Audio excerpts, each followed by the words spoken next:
Hi guys, Experts here. In this video I wanted to run through the BankHeist feature within DeepBot. In version 0.6.0, we added the options to fully customize this game to your heart's content.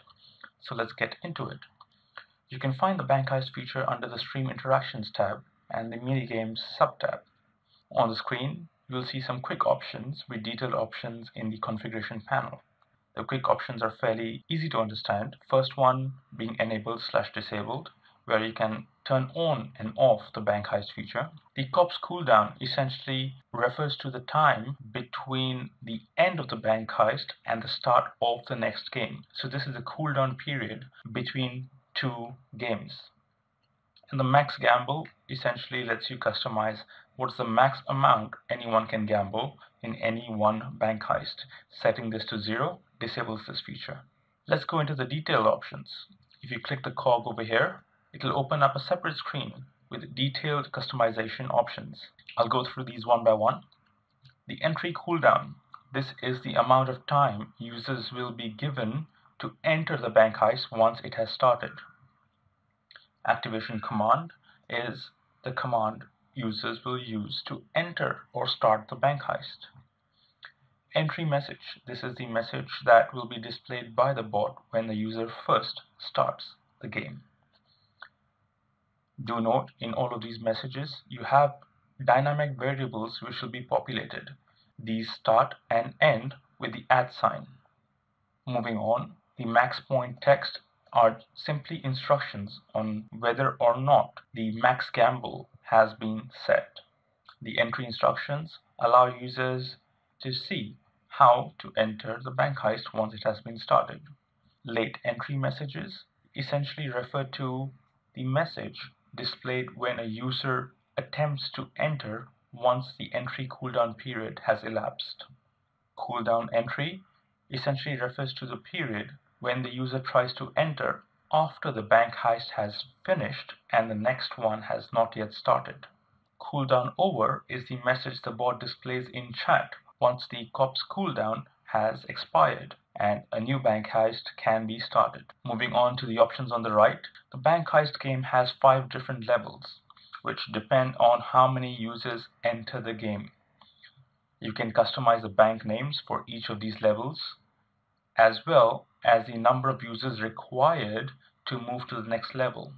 In this instance, you would start the game with bank level 1, which is a DeepBot municipal bank. As soon as we exceed 10 viewers entering the game, we would move on to level 2. After 20 viewers, we'll move to level 3, and so on and so forth up to level 5. Moving on to the next level entry messages.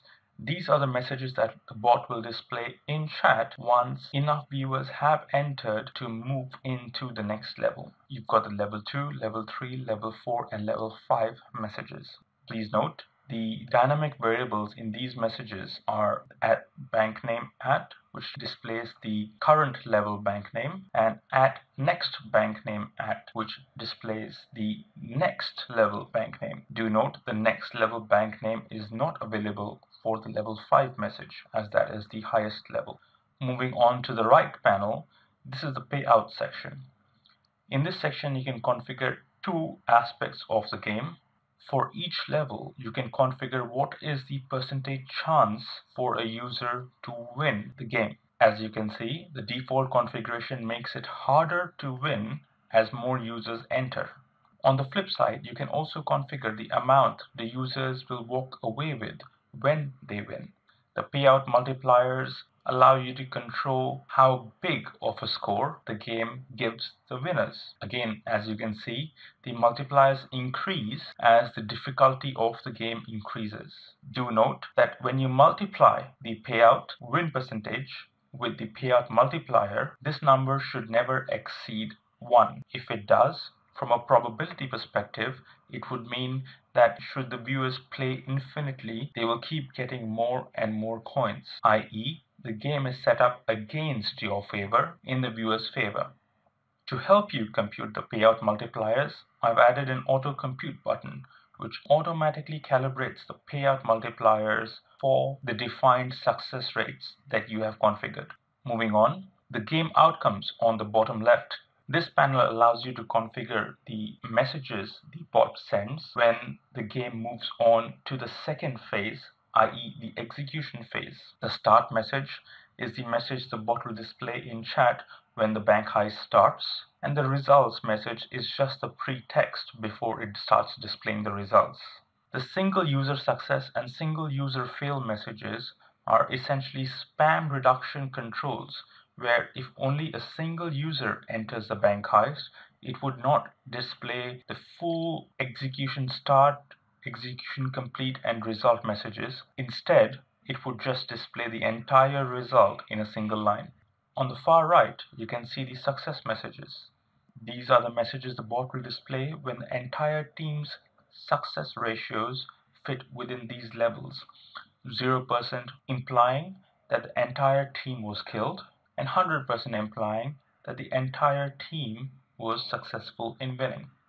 Once you're done configuring all of these messages, simply hit save and you can close the dialog. And the next bank heist that is executed will follow your newly saved settings. And that is all I have for you in this video. Thanks for watching.